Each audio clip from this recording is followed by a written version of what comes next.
Hello guys, स्वागत है आपका मेरे अपने चैनल पीपल टीचर सुनील पे।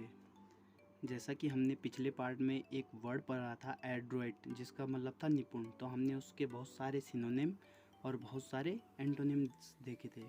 तो अब हम एक और वर्ड लेते हैं और उसके सिनोनिम और एंटोनिम को देखते हैं और जानेंगे क्या क्या इसके सिनोनिम और एंटोनिम हो सकते हैं। तो चलिए स्टार्ट करते हैं। तो आज का वर्ड है हमारे पास अबंडेंट।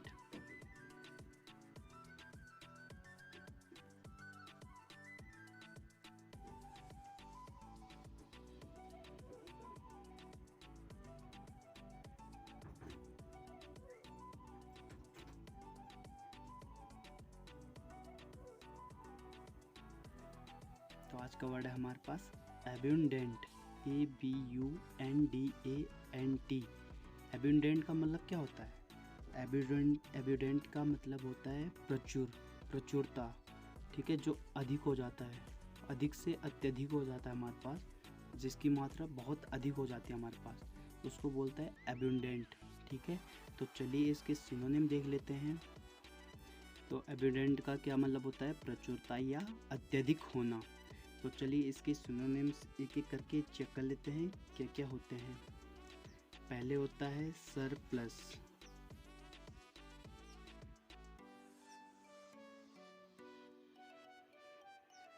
सरप्लस। ठीक है, SURPLUS, सरप्लस। ठीक है, इसके बाद दूसरा सिनोनिम होता है इसका प्लेंटीफुल, PLENTIFUL,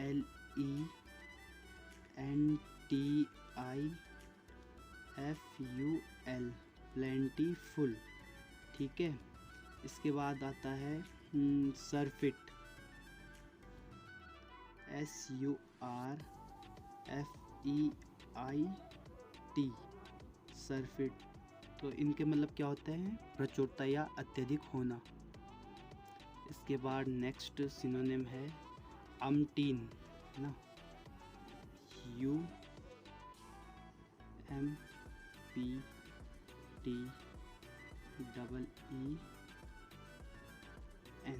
अम्टीन। ठीक है, इसके बाद है कूपियस,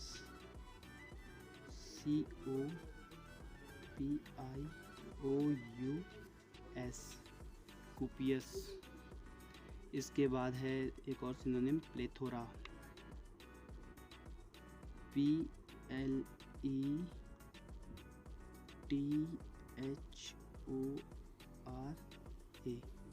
प्लेथोरा।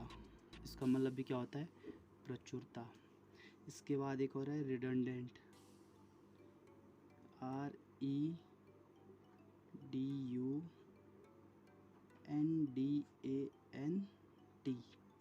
रिडंडेंट माने क्या होता है? प्रचुरता। लग्जूरियस, LUXURIANT,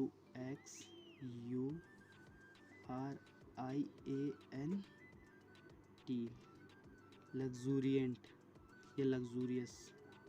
ठीक है, इसके बाद एक और है बाउंटीफुल, BOUNTIFUL,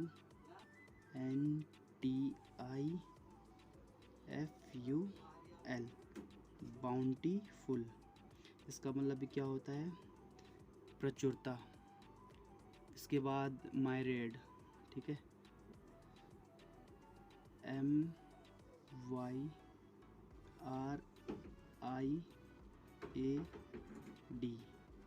ठीक है, इसके बाद है लश, LUSH, इसका मतलब भी प्रचुर होना। ठीक है, मल्टीट्यूड, MULTITUDE,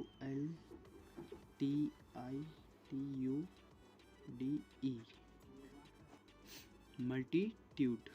और क्या होता होगा? Populace, POPULOUS, populace. और होता है इसका ओप्युलेंट, OPULENT,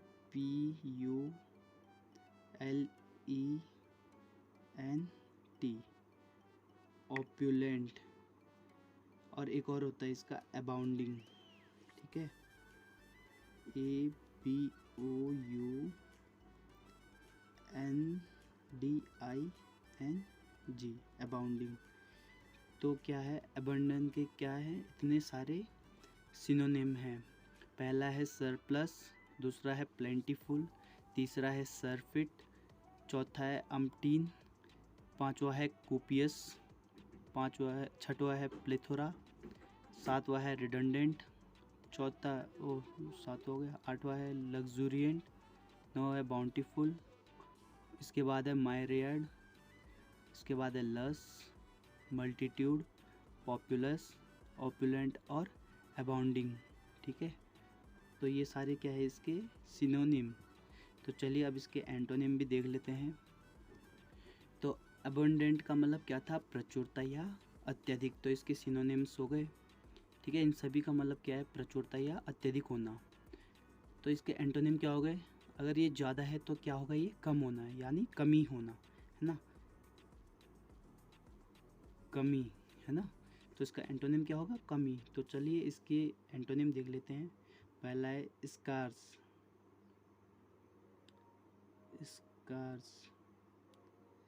SCARCE, ठीक है। दूसरा है डेर्थ, DEARTH। इसके बाद है इनएडिक्वेट, INADEQUATE,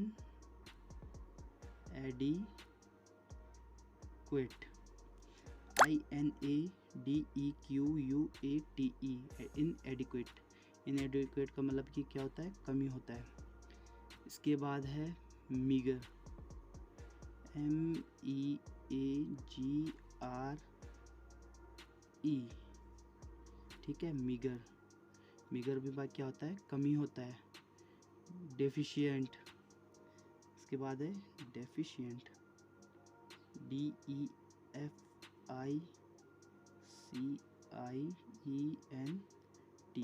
डेफिशिएंट माने क्या होता है, कमी ही होता है। इसके बाद है शॉर्टेज, जैसे बोलते हैं ना किसी चीज़ की शॉर्टेज हो गई, मतलब कमी हो गई। तो इसका एंटोनिम क्या हो गया, शॉर्टेज, SHORTAGE, शॉर्टेज।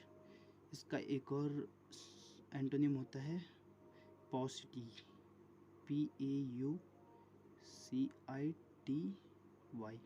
पॉसिटी।